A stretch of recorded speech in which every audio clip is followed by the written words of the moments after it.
well, no pressure. I don't know if I'll have time for my question, but I have an answer to a question that you commonly pose whenever the topic of institutional racism is brought up. Sure. You'll always ask, where is the institution? Show me the racist laws so that we can fight them together. Correct. Welcome to Alabama. This would qualify as a racist institution, the state of Alabama.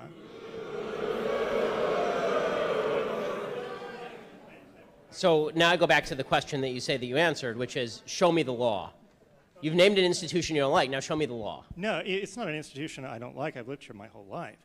But I mean, you called it racist, so I assume you're not super fond of it. Yeah, it has flaws, to say the least. But the Constitution of Alabama demands that schools be segregated by race. If it weren't for the federal government, there would only be white people in this room. And we have tried to repeal this language, to get it out of the Constitution at least once a decade. And it has failed. Every time we have voted to keep segregation as law in the state of Alabama. So I'd say that qualifies the state as yes. If that, so I will admit to you. Okay, so a couple of fundamental assumptions. Okay, I'm going to admit I have not read the Constitution of the state of Alabama, so I don't know the provision that you are talking about. I will assume that it says what you say it says for the purposes of this conversation. If in fact there's a provision in the state law of Alabama that says that segregation is mandated by law, of course that's racist, that's Jim Crow, and that would be institutional racism. The point that I'm making is that there are a lot of black people in this room today because the institutional racism that you are decrying was in fact wiped out at the legal level by the federal government in the 1960s. So if you're citing a law from 1873 or 1865, whenever the Constitution embedded segregation, if you're citing that law to prove institutional racism and that law has not been applied for 50 years, you're going to need to do better.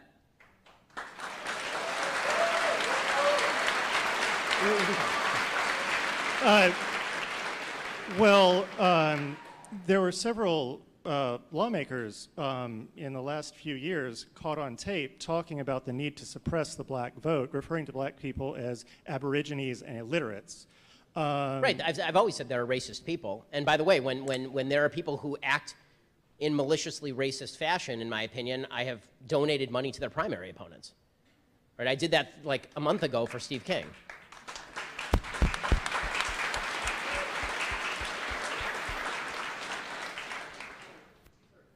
These are lawmakers, though. These are people who are actually making laws in this state. So I don't understand where we disagree. In other words, if you show me the comment and I say I oppose the comment and therefore I oppose the lawmaker, and then they pass a law and I agree that the law is racist and I oppose the law, we don't disagree. So the point that I'm making is, are there people who are racist in the United States? Sure. Are there people who are racist in the government? I'm sure, because the government is representative of the United States. But when people talk about institutional racism, they tend to do so by suggesting, and this is my main argument about institutional racism, to put this in kind of rounded context.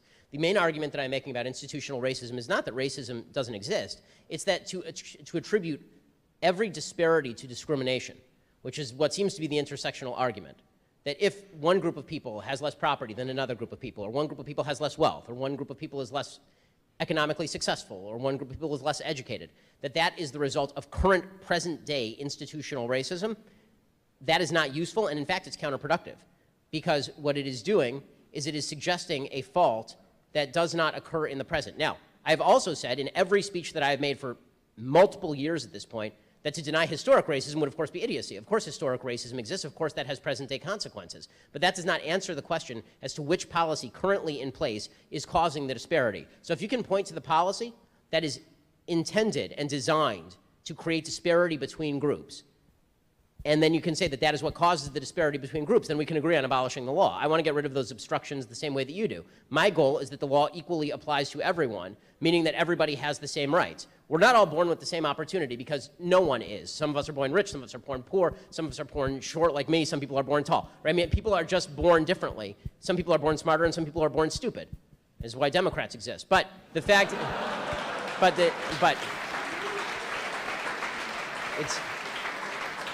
It's just a joke. There are lots of smart Democrats. I just don't know why they do what they do. But with that said, I think what people make the mistake of doing is suggesting that because people end up in an unequal position every day, that is the result of current day people standing in their way and obstructing legal anti-discrimination. I don't think that's correct.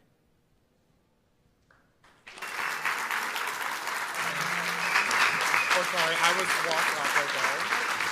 Okay. Oh, so sorry. Yeah, so let's do some questions, 'cause that's always the fun part.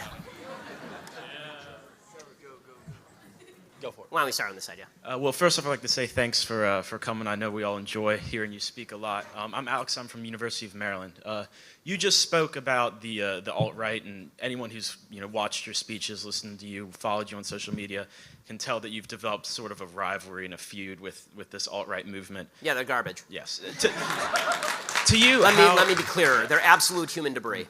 Yeah, to you, how threatening do you think that this alt-right movement is to the future of the conservative root of the Republican Party? I think it's extraordinarily threatening. I think that the nationalist populism of the alt-right, this kind of basic idea that there's a group tribal identity that we must return to, as opposed to it's kind of a blood and soil nationalism that I find very ugly. And there's a nationalism that's rooted in creed, that's rooted in the Constitution, as opposed to based in race. And I think that that's an important distinction the alt-right fails to take into account. What I'm seeing from young people is that what the alt-right does is they engage in activities that are fun to do, right? They do the memeing online and the making fun of people and the trollery, and all of that is fun and fine so long as your version of trollery isn't sending openly racist and anti-Semitic memes to people, because that just makes you a jackass.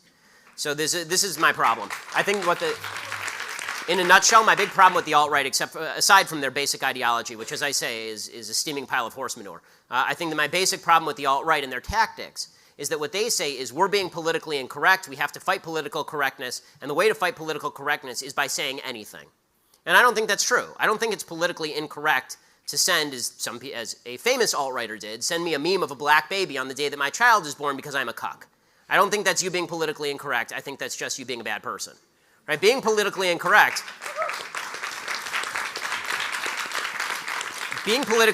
is about saying things that the left doesn't want you to say, but that are factual. Okay? If I say that single motherhood is the single greatest driver of poverty in the black community, that's politically incorrect. If I say that the cops aren't racists who are going around shooting people as a habit, that's politically incorrect. And it's useful because it forwards a conversation. It does not forward a conversation for me just to shout cuck at people. And this is why I think the alt-right movement is actually counterproductive. I think it's sucking in young people too, and it bothers me. I speak I speak on college campuses all the time, and I'm seeing there are a bunch of people who, because they're entranced with the fun of it, forget that there actually is such a thing as morality, right? The answer to bad morality is not no morality, it's good morality. Trevor Wiegert, University of Nebraska-Kearney. My question, I guess, looking more on a national level, something I've kind of been hearing murmurs of, one big voice, Mark Levin, in radio, and also I think Governor Greg Abbott of Texas is a big voice for it already. Is that Article 5 Convention of the States in the Constitution, just as a way to bring power back to the states, rein in the federal government. Just wondering what your thoughts are on that, if you see that having any sort of success and kind of the steps needed to push that forward. I mean, sure, it's a great idea. I think that the rule is under Article 5 of the Constitution, I think 3/4 of states can call a convention of states without the approval of the federal government, and then they pass amendments to the Constitution. Essentially, and then it has to be passed again in all of the various states. That's the idea of the Convention of States. Sure, I think that would be great. I think the biggest problem that we have right now, I think the Convention of States is it's a fine idea. My only issue I have with the Convention of States is that I don't believe that parchment barriers are enough anymore, because the left does not respect rule of law or words. Right? The Constitution, like the fact that people are feeling the need in various states to pass Religious Freedom Restoration Acts, which basically says we have freedom of religion, and that just demonstrates the left doesn't care about the Constitution. You wouldn't need another bill reiterating what the First Amendment says, except that the left keeps violating the First Amendment. And so I don't think they'll be stopped by bills. I don't think they'll be stopped by amendments.